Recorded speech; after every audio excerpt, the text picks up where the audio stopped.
Why? Okay, and just as part of your last question, All right. we understand, or at least I understand, the fear that people have about reporting a crime. And as I stated, you can remain anonymous. Right. And we'll do everything in our power to make sure that you remain anonymous. The second thing is, you can't always live in fear, especially when it's where you live at, in your neighborhood.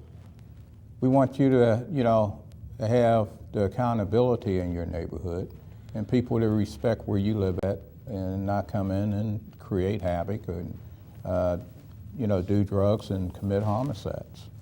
Because we want you to have a safe environment.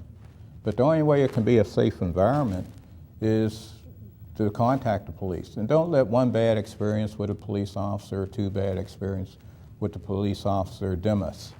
Because we're all humans. We all, have different personality. We all do make mistakes. Yes. And we're only human. But at the same time, we are here to provide a service to you. And part of that service is, how can we help you?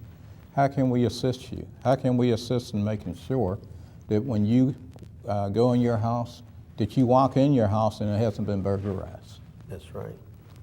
How can we make sure that when you turn the lights out and go to sleep, that you get a good night's rest and not, or sitting up there, with the broom handle in your hand and a knife in the other hand, worrying about someone breaking in to your home.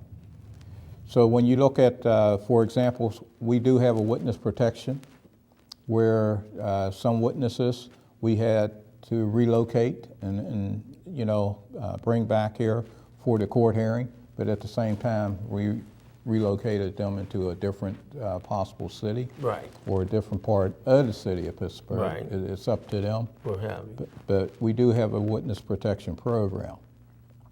And as I stated, just to call in, if you don't want to see the police at your door, let the dispatcher know that. But by all means, we aren't going to just show up at someone's door saying, you called to report this and what's going on, if you don't want that to occur. All right, well, I have a follow-up question. You say that you can call in anonymously. My question to you, however, is how can it really be anonymous when the system is in place with caller ID? Because I know that when I've called the police on my cell phone when I broke down or what have you, they know who I've actually decided to not call because I got stuff solved, but they called my cell phone back. So how can somebody actually do it anonymous if the phone number is tracked? Is there something in place where they can actually still do that? Yes, when you call into 911, the phone number is tracked. But as I stated, you can tell the dispatcher you want to remain anonymous. The second line to call would be the 311 number. 311 number, okay. The Well, 311 number, it is an anonymous tip line, the mayor's complaint line. And you can call in on that number. And it's recorded. And it's given to the proper division of the Bureau. All right. For example, someone may, see a drug deal that occurred, or drug deals that are occurring.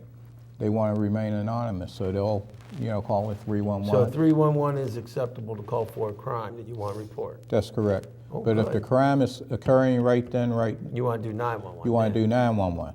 But if it's been an hour or a couple of days old, and you we're tossing and turning, thinking whether I should report it or not, call the 311 number. Now, has there been an increase in communities coming together and helping the police, or has there been a decrease, or is it maintained? Is it stable? No, I would say it's been an increase of community and police and faith-based working together in a collaboration. When you look at the crime stats don't come, don't decrease just by police work alone. That's true. It decreases by society. It decreases by community, faith-based working together. Because what we want to really do is prevent, deter crime.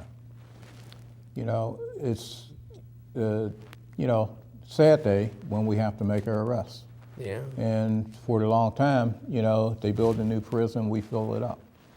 And we can't arrest our way out of the ills of society, meaning that, if we do more preventative work on the front end, it costs less on the back end.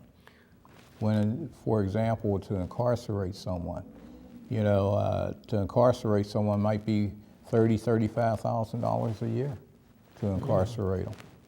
And what happens when they're released? Right. They're released back out into society. Right. And the recidivism rate has been decreasing as well because That's good news. Because of the work that has been being done in the prisons as well as our county jail here, where they have programs where they're having GED programs. They're having some type of program where they're being educated versus just being warehouse. So when you look at our city, I'm very partial to our city because I take great pride of being blessed to grow up in a city such as Pittsburgh. Excuse me. And I take great pride in knowing that the city of Pittsburgh is one of the best cities in the country. Well, I have to say one thing that you may be a little upset. I may have to disagree with you on one thing, and that is you just made the statement that Pittsburgh is one of the best cities in the country. Mm-hmm. Now, what I will say is at this point, I can still agree with that statement. Okay, good. However, now this is where it's going to get a little bit scary. Not scary, but if we do not get the funding for the Port Authority transportation, I do believe that we are going to go from being a city that is considered one of the most livable to one of the most unlivable, and from the city of champions to the city of champions.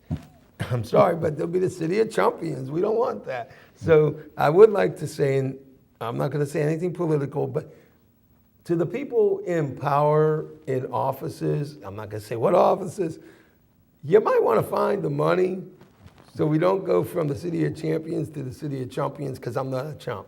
But at any rate, and neither is anyone here. However, let me ask you, if the Port Authority has the 35% dramatic cuts, and I'm not trying to ask you to get involved with that and get you in hot water. However, let me just ask you this. Do you think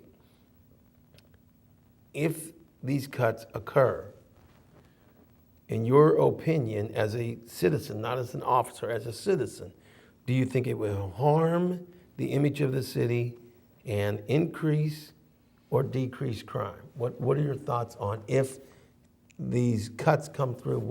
Will it have any impact, no impact? What do you, as a citizen, not as the chief of police? Right. I think it would be very harmful to the city. Public transportation in any city is very important. I agree with that. People that may not be able to afford to have a vehicle, their transportation is the public transportation to go back and forth to work, for employment, to go and do shopping, to visit other communities, to visit relatives in other communities. And when you begin to trap people into just one community, it's not going to reflect well on the city. It's not going to be good for the citizens of the city of Pittsburgh. Or the financial health of it, right? Or the financial, because now, as I stated, people depend on public transportation to go shopping. So now they won't be able to shop outside of their neighborhood. So what happens then? The other thing is people with employment. For example, one of our secretaries catches 2 buses to get to work because she's coming from the other end of the city. What happens if that service is cut? And now she can't get but only 1 bus.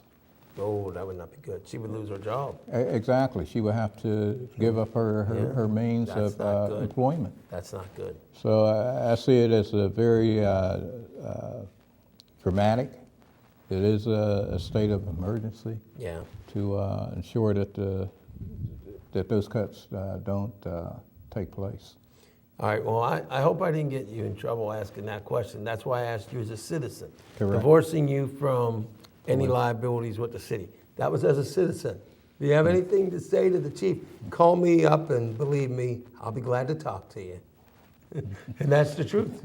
Nobody messes with the chief. Right. I don't play that. I mean, I just met you, but I'm all about taking care of the family. We don't hate the Good. No, I don't hate the police. Good. Real quickly, I have 5 minutes. I'm going to have to go off topic real quick.